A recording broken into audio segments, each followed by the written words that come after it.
Bonjour, bienvenue dans cette vidéo consacrée à la correction de l'examen de chimie de la deuxième session du CE2D général de l'année scolaire 2023-2024. Commençons tout de suite par la question 1. Il s'agit d'un jeu de qui suis-je? Il faut trouver le nom et le symbole de l'atome qui correspond à la description. Pour cet exercice, vous devez bien évidemment vous aider de la classification périodique des éléments qui sera mise à votre disposition. Donc, première question, je possède 3 électrons sur ma couche électronique M. Alors, s'il y a 3 électrons sur la couche électronique M, c'est que la couche électronique M est la dernière. Les couches électroniques correspondent aux lignes de votre tableau de Mendeleïev et les couches électroniques sont numérotées à partir de K. Donc, première ligne K, deuxième ligne L, troisième ligne M. Donc, il s'agit d'un atome de la troisième ligne qu'il faut trouver, et s'il a 3 électrons sur sa couche électronique, c'est qu'il est dans la troisième colonne, et nous avons donc l'aluminium.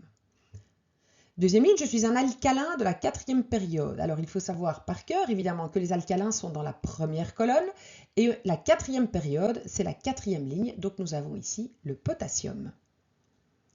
Je suis le plus léger des terreux. Les terreux, c'est la troisième colonne principale, donc ici. Et le plus léger, c'est celui qui se trouve tout en haut, donc il s'agit du bore. J'ai la plus grande électronégativité. Alors dans un tableau de Mendeleïev, l'électronégativité augmente de gauche à droite et de haut en bas. Donc vous allez trouver ici l'électronégativité la plus grande, et vous pouvez d'ailleurs vérifier puisqu'on vous donne les valeurs de l'électronégativité dans le tableau. C'est le fluor qui a la plus grande électronégativité qui vaut 4. Je possède 47 protons. Donc 47 protons, le 47, il s'agit du numéro atomique. Le numéro atomique est le nombre de protons de l'atome. Donc vous devez simplement trouver le 47e élément de votre tableau et il s'agit de l'argent. Je possède 2 électrons sur mon unique couche électronique. S'il n'y a qu'une seule couche électronique, je suis dans la première ligne. Et pour avoir 2 électrons, eh bien, il faut 2 protons, donc le numéro atomique 2, et il s'agit de l'hélium. Je suis l'élément de la troisième période qui perd le plus facilement un électron. Donc la troisième période, c'est la troisième ligne. Et celui qui perd le plus facilement un électron, c'est celui qui a la plus petite électronégativité. Et elle se trouvera à gauche du tableau. Nous avons donc le sodium. Dans la deuxième question, il s'agit ici d'un choix multiple. Il faut donc cocher la réponse exacte. Une boîte d'engrais indique le mode d'emploi suivant. Mettre une cuillère à soupe par litre d'eau. On dira alors que l'engrais a réagi, s'est dissous ou a fondu dans l'eau et il s'agit d'une dissolution. Le dihydrogène est un corps pur simple parce que, il faut connaître la définition du corps pur simple. Un corps pur simple, c'est un corps où toutes les molécules sont les mêmes, mais où en plus toutes les molécules sont composées d'atomes identiques. Et donc c'est la troisième proposition qu'il fallait cocher. Exercice 3. On vous donne tout un texte concernant l'urée. Donc ce texte est plein d'informations. Vous ne devrez peut-être pas utiliser toute cette information. Donc regardons directement les questions. On vous demande d'écrire les équations chimiques pondérées traduisant les réactions ci-après. Donc la décomposition de l'urée dans l'eau, décomposition en ammoniac et en dioxyde de carbone. Donc pour écrire cette réaction, vous devez connaître la formule chimique de chacune des substances dont il est fait mention ici. Donc l'urée, vous devez trouver dans le texte la formule de l'urée qui est ici. Et tout le reste est censé être connu. Donc l'urée plus de l'eau va vous donner de l'ammoniac et du dioxyde de carbone. C'est la traduction de cette phrase. Bien évidemment, on vous demande d'écrire cette équation chimique de manière pondérée. Donc à vous d'équilibrer ici votre équation. Alors, on pourrait commencer par exemple par l'azote. Vous voyez ici qu'il y a 2 azotes, ici qu'un seul. Donc il faut mettre un 2 devant le NH3. Et ensuite, vous pouvez vérifier les différents autres atomes et vous voyez que ça clope. Pour l'hydrogène, par exemple, ici vous en avez 4 et là 2, ça fait au total 6. Et ici vous en avez 2 fois 3, 6. Un carbone ici, un carbone là.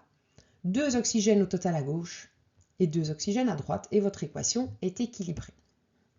Deuxième réaction, on vous parle de la réaction entre l'ammoniac, donc NH3, et le monoxyde d'azote, donc NO. Mais on ne vous dit pas ce que ça donne. Donc vous devez retrouver dans le texte peut-être l'information. On vous dit ici que l'ammoniac réagit avec les oxydes d'azote pour former du diazote et de l'eau. Et donc là, vous avez toutes les infos nécessaires. Vous avez l'ammoniac et le monoxyde d'azote qui sont mentionnés ici. Et dans le texte, vous voyez que ça va donner du diazote et de l'eau. Il faut maintenant équilibrer cette réaction. Alors, elle n'est pas nécessairement facile à équilibrer. Mais donc, le plus simple, je trouve, c'est de commencer par l'hydrogène. Ici, vous avez 3 hydrogènes et là, 2 hydrogènes. Pour équilibrer, vous devez en mettre 6 de chaque côté. Donc, un 2 devant le NH3 et un 3 devant le H2O. Quand vous avez fait ça, vous voyez qu'il y a 3 oxygènes ici. Donc, vous êtes obligé d'aller mettre un 3 devant le NO. Et il vous reste à équilibrer les azotes. Vous avez 2 azotes ici et 3, donc au total 5. Comme ici c'est du N2, vous pouvez utiliser un coefficient fractionnaire et mettre ici 5,5 pour qu'il y ait au total 5 atomes d'azote. Alors, vous pouvez laisser tout à fait cette équation avec des coefficients qui sont des fractions. Si ça vous perturbe, libre à vous de tout multiplier par 2 pour obtenir vos coefficients stéchiométriques en nombre naturel. Dans la question suivante, il s'agit de nomenclature. Donc, évidemment, à vous de bien connaître votre nomenclature. Vous avez soit un nom et on vous demande la formule chimique en précisant le nom de la fonction chimique, ou bien on vous donne une formule chimique et vous devez donner le nom en précisant à nouveau le nom de la fonction chimique. Alors, un hydroxyde d'aluminium, il s'agit d'un hydroxyde et sa formule chimique sera donc du AlOH 3 fois, attention à la valence de l'aluminium. La valence de l'aluminium, c'est 3, tandis que le groupement OH a valence 1. Donc, ne pas oublier de tenir compte de la valence et d'indiquer le 3 ici pour l'hydroxyde d'aluminium. P2O3, le P c'est du phosphore, c'est un non-métal, donc le P2O3 est un oxyde non métallique. Il s'agit de l'hémitrioxyde de phosphore, donc c'est le 2 et le 3 ici qui indiquent qu'il faut utiliser le préfixe hémitrie devant oxyde de phosphore. Oxyde de cuivre 1. Le cuivre, c'est du métal, donc nous avons ici un oxyde métallique. Pour former la formule, il faut tenir compte de la valence du cuivre qui est précisée ici, qui est de 1. Et donc vous allez avoir du Cu2O, puisque la valence du cuivre c'est 1, et l'oxygène, sa valence c'est 2. Sulfate d'hydrogène, la terminaison ate associée à d'hydrogène vous indique un acide ternaire. Et pour les acides ternaires, une seule solution efficace, c'est de les apprendre par cœur. Et nous avons le H2SO4 ici pour le sulfate d'hydrogène.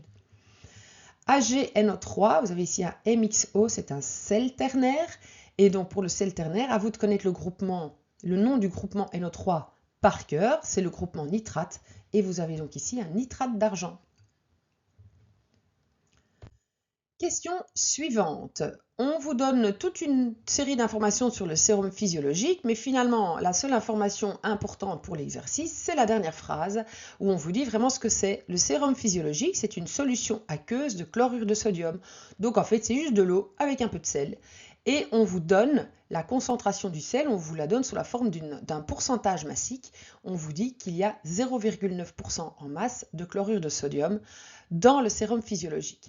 La question est de savoir combien il y a de chlorure de sodium, donc quelle masse de chlorure de sodium on a dans un petit flacon unidose de 5 ml. Alors, pour trouver la masse du chlorure de sodium, il faut bien comprendre ce que c'est qu'un pourcentage massique. Et le pourcentage massique, voici sa définition. C'est la masse du soluté divisée par la masse de la solution, multiplié par 100 pour avoir donc l'information en pourcentage. Donc si on vous demande la masse du NaCl qui est le soluté, vous pouvez utiliser cette formule-ci pour la calculer en mettant que la masse de votre soluté, c'est le pourcentage massique que vous allez évidemment diviser par 100, donc le 0,9% devient 0,009 et que vous allez multiplier par la masse de la solution. La solution ici, c'est le sérum physiologique. Pour ça, vous devez donc savoir quelle est la masse de sérum dans une petite dosette de 5 ml. Parce qu'en fait, 5 ml vous indique le volume, or vous devez avoir la masse. Donc vous avez besoin pour ça du pourcentage de la masse volumique qui va vous donner le rapport entre la masse et le volume. Pour avoir la masse du sérum, vous devez donc multiplier la masse volumique du sérum fois le volume du sérum. Alors la masse volumique du sérum, on ne vous l'a pas donnée. Par contre, vous connaissez celle de l'eau pure. Alors quand vous avez une solution de sel qui est avec un si faible dosage, la masse volumique de cette solution peut tout à fait être considérée comme étant égale à celle de l'eau. Et donc la masse volumique de l'eau, vous la connaissez, enfin vous devez la connaître et vous devez pouvoir l'exprimer en plusieurs unités, en tout cas les unités qui vous intéressent ici. Comme vous allez avoir besoin de grammes et que vous avez des millilitres, c'est l'expression en grammes, la valeur en grammes par millilitre qui vous intéresse et elle est de 1. Donc vous pouvez faire votre calcul ici en prenant 1 g par millilitre pour la masse volumique, multiplié par les 5 millilitres de votre dosette et vous obtenez 5 g pour la masse de sérum dans la dosette. Une fois que vous avez cette valeur de 5 g, vous pouvez l'utiliser ici pour calculer la masse de NaCl et vous obtenez 0,045 g. Question suivante. On vous parle de 3 échantillons de dioxygène et on vous demande de déterminer quel échantillon contient la plus grande quantité, exprimée en moles. Donc, ce qu'il faut faire d'abord, c'est calculer le nombre de moles de chacun des 3 échantillons. Et puis, quand vous aurez le nombre de moles, eh bien, vous pourrez déterminer là où il y en a le plus. Donc, dans le premier échantillon, on vous donne un volume de gaz. Donc, vous devez avoir le lien entre le volume et le nombre de moles. Ce lien, il est donné par la formule suivante et par le volume molaire. Le volume molaire d'un gaz, c'est donc 22,4 litres par mole aux conditions normales de température et de pression. Et donc, vous avez de la chance puisqu'ici, ce sont ces conditions-là qu'on vous donne. Donc, vous pouvez utiliser cette valeur-là pour calculer le nombre de moles. Donc, vous transformez cette formule-ci. Vous pouvez donc écrire que N, c'est grand V sur Vm. Le grand V, il est donné ici, on vous dit qu'il y a 2 litres, le volume. Et le Vm, vous pouvez utiliser la valeur 22,4 litres par mole puisque vous êtes dans les conditions normales de température et de pression. Vous prenez votre calculatrice, 2 divisé par 22,4 et vous obtenez 0,089 moles. Dans le deuxième, on vous parle d'une cartouche de dioxygène qui contient 10 grammes. Donc on vous donne une masse. Vous avez besoin maintenant du lien entre masse et nombre de moles. Ce lien, il est donné par la masse molaire. Donc pour calculer le nombre de moles, vous allez devoir diviser la masse par la masse molaire. La masse est donnée 10 grammes. La masse molaire, vous pouvez la calculer. Il s'agit du dioxygène. Masse molaire de l'oxygène, c'est 16. O2, 2 fois 16. 32 grammes par mole. 10 divisé par 32 à la calculatrice, vous obtenez cette valeur-ci. Dans le troisième échantillon, on vous donne un nombre de molécules. À ce moment-là, vous avez besoin du lien qui existe entre le nombre de molécules et le nombre de moles. Et ce lien est donné via le nombre d'Avogadro. Pour trouver petit n, vous faites grand N, donc les 3 fois 10 exposants feinte, divisé par le nombre d'Avogadro que vous connaissez par cœur, bien évidemment. À la calculatrice, vous trouvez cette valeur-ci. Et puis on vous demande quelle est la plus grande quantité. À vous de prendre parmi ces 3 valeurs la plus grande et de cocher la bonne réponse. Alors petite remarque, vous voyez ici que dans ma solution, je note d'abord une formule en symbole, puis je note le calcul que je vais faire en remplaçant chaque symbole par les valeurs numériques, et puis j'écris ma réponse avec une valeur numérique et des unités. Je ne fais pas ça uniquement pour bien vous faire comprendre mon mode de fonctionnement, mais également pour vous montrer comment vous devez justifier votre réponse. Il est très important de mettre les 3 étapes, formule, calcul avec valeur numérique et réponse, parce que chacune de ces étapes vous rapporte des points. Si vous omettez par exemple la première, il se peut que le correcteur ne vous donne pas le point attribué à la formule et donc même si vous avez la bonne réponse, vous n'aurez pas le maximum des points. Donc justifiez correctement vos réponses à l'examen. Exercice suivant. On vous parle du gaz hilarant avec toute une série d'informations ici. Le plus important à comprendre, c'est que ce gaz hilarant est un oxyde d'azote. Et on va vous poser une question sur cet oxyde d'azote. On vous dit que 30 moles de ce gaz pèsent 1,32 kg et on vous demande de calculer la masse molaire. Donc pour calculer la masse molaire, vous avez besoin de la formule, de la définition de la masse molaire. Et vous pouvez donc utiliser la formule en remplaçant la masse par ce qui est donné ici. Attention, cette masse doit être exprimée en grammes. Et petit n, le nombre de moles est donné ici. Vous faites le calcul, vous obtenez 44 grammes par mole. Donc, première partie de la question est résolue. On vous demande ensuite d'écrire le nom de l'oxyde d'azote et sa formule chimique. Eh bien, c'est la valeur de la masse molaire qui va vous permettre de déterminer la formule. Vous savez qu'il s'agit d'un oxyde d'azote, donc a priori d'une formule de la forme NXOY. Et vous devez déterminer le X et le Y. Alors, si vous savez que la masse atomique relative de l'azote, c'est 14, que celle de l'oxygène, c'est 16, eh bien le 44 ici, va vous donner une indication sur la valeur du x et du y, puisque vous allez avoir que x fois 14 plus y fois 16 doit donner 44.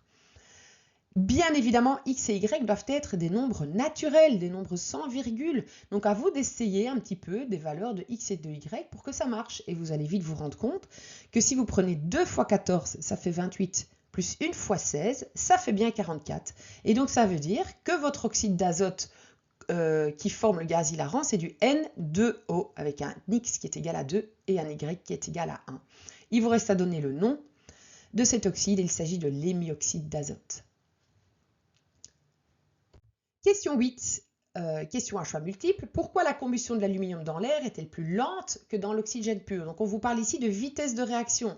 Donc rappelez-vous les facteurs qui influencent la vitesse d'une réaction. La température, concentration de réactifs, surface de contact entre les réactifs et éventuellement la présence d'un catalyseur.